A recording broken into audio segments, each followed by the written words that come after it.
One does not simply walk into Mordor.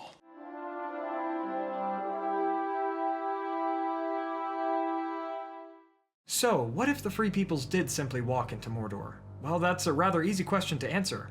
Sauron's armies would have taken them down and the Dark Lord would have reclaimed his ring. The end. Thank you all so much for watching. Well, even though that's probably what would have happened, I can do a better job of story crafting than that. Boromir eyed the rest of the council that was led by Elrond. Unlike in the original timeline, he said, "One does not simply walk into Mordor." A silence had come upon the elves, dwarves, men, and hobbits that took part in the debate. "Well, what if we did?" A dwarven voice rang out. "I say we've talked long enough. Let's gather our armies and march upon this black gate." Gimli laughed with pride. "You cannot be serious," cried Legolas. "It would mean the doom of us all."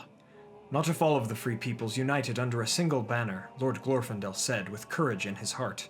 Aragorn agreed. "We may last long enough, and be strong enough to protect a single ring-bearer from the forces of Sauron, so that the ring may be destroyed." The members of Elrond's council started to murmur amongst themselves. Could such a plan work? Asked Boromir to himself. Eventually plans were being made, and it seemed that the will of the council was set. The Free Peoples would go to the Black Gate and knock upon it with sword in hand, as did Fingolfin to the gates of Angband long before. "You are all fools," laughed Gandalf as he insulted the council. "But if this is to work, we need all of the strength we can muster." The next day the wizard set out west upon his steed to find his friend, the Moss Gatherer.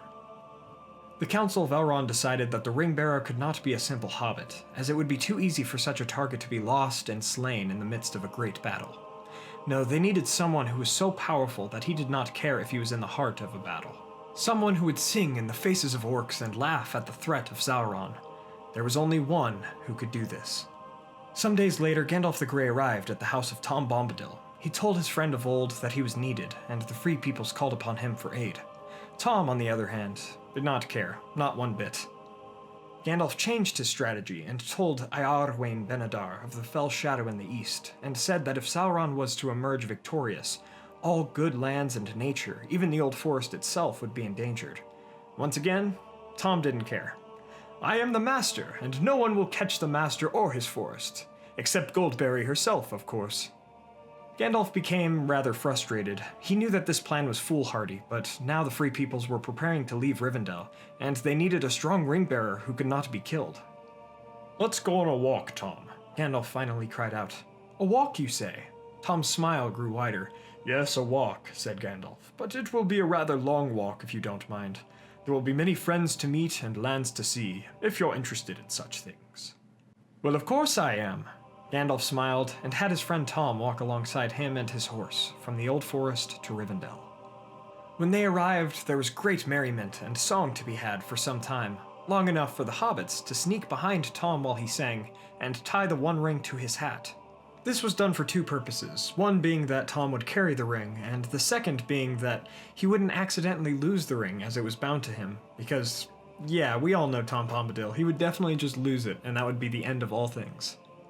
Tom had always been so lost in nature and in love with being that he didn't care much for the great wars or struggles of people, with the exception of the hobbits in the Old Forest and the Barrow Downs. But in this fashion, he would unwittingly aid the Free Peoples. After this was done, all of the Free Peoples set out from Rivendell for their supposed walk, as Tom saw it. The Free Peoples then sent out messengers to all corners of the land asking for aid and telling them of their purpose. The forces from Rivendell would stop by Isengard, and while Tom was hiking in the Old Forest, distracted by Treebeard and the other Ents because, of course he would be, the Free Peoples took care of the Sauron problem and joined forces with the Rohirrim. By the time they arrived at the Black Gate, the Free Peoples had mustered tens of thousands of elves, men, dwarves, hobbits, Ents, and great eagles. Together the Free Peoples walked up to the closed Black Gate and knocked their weapons upon it.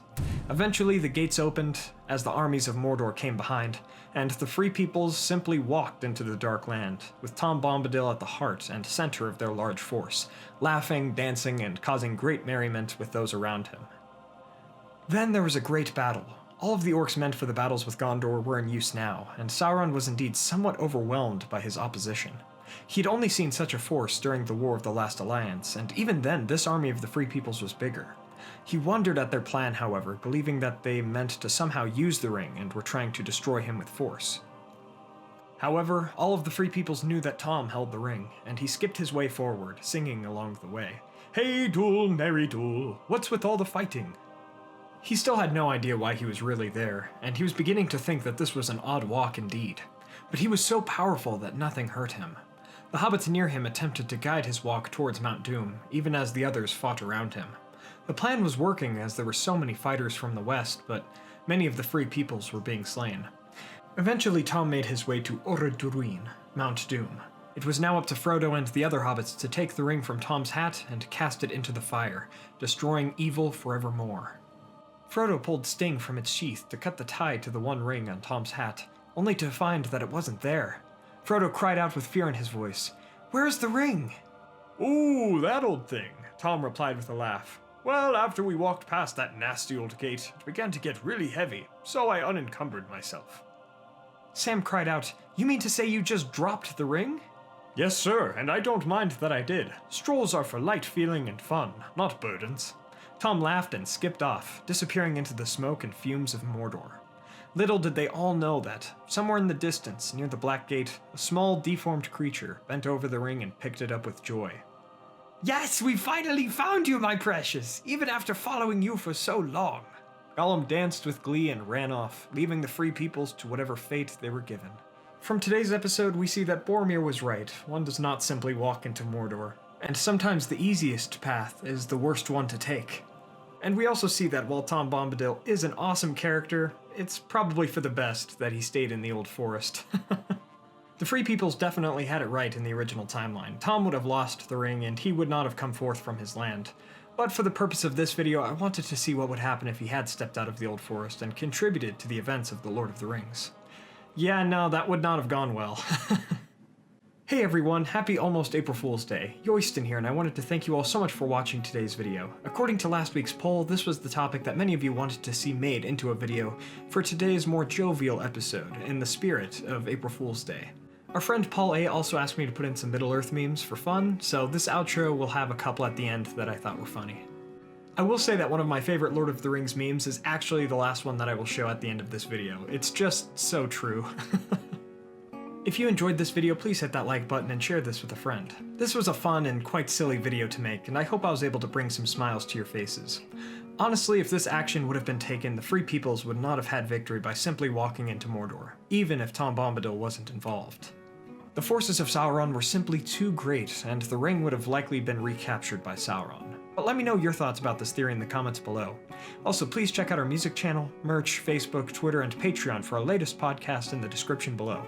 Finally, don't forget to subscribe and hit that bell button to join the Men of the West and all of the Free Peoples today, and I'll see you all again next week with more of a real video as we continue our What's Different series. As always, thank you all so much for joining me on this adventure. Until the next one, my dear friends.